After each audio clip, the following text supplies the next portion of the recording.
Okay, I received a question from a customer about two fighting dogs in the household. They're getting into scuffles all of a sudden. It's never all of a sudden, but we're missing very subtle signs and things are stacking and building in the household, and you're not seeing the signs between these two dogs.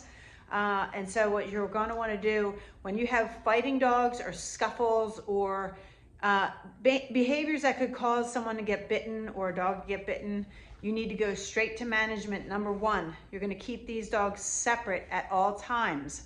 Now, some people are like, but I want my dogs together. You have to understand, this is for now, you separate them and then you work with them. You teach them some things, and then you also need to understand what is going on between them. Are they fighting over resources? Food, toys, your affection, a piece of furniture? So you need to find out what is going on. If it's a resource guarding issue, who is the main culprit? And then you need to go directly to training and start to train these dogs. But separation first with use your gates, use separate rooms, use your crates. Hopefully your dogs are crate trained. And then you want to teach them some skills such as lie down and stay over there in that part of the room. And then I'm going to work with this dog over here when you start to integrate them.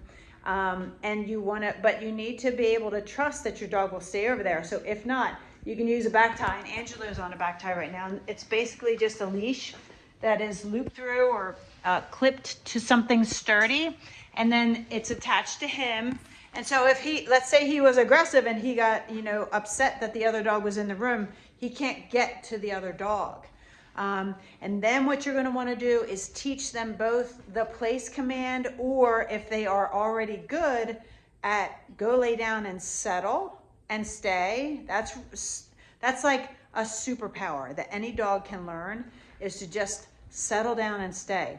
So what I want you to do is I want you to teach your dogs this skill. You're going to spend 5 minutes a day, 3 times a day with each dog.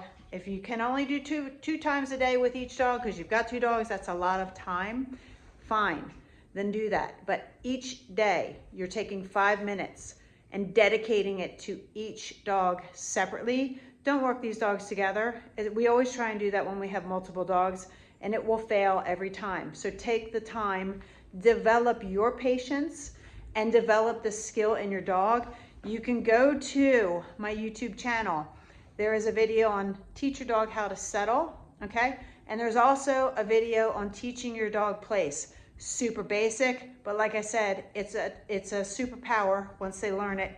They need to learn to stay, even if their arch nemesis is in the room, okay? Because then that means they're developing their focus, and they can just, okay, I see the trigger, but I'm over here, I'm cool. I'm working on my attention. It's like meditation. And then the dog will develop impulse control. So instead of going after the dog or getting, just starting to get cross at the sight of the dog, instead of that, you're gonna say, we're not doing that anymore, okay? Because also too, the last thing I'm gonna leave you with is you're going to write down, yes, pen to paper, write down your house rules for these dogs. Absolutely no fighting. You will settle inside of the house. It's not a playground, and we are not going to rumble in the house ever or outside, okay? And then whatever else you want to add there, even if it sounds unrealistic to you, you're like, my dogs can't do that. I want you to write it down, because when you put pen to paper, you will start to, in your mind, impress the subconscious that I'm going to run things differently, and that's going to change you and how you interact with your dogs too.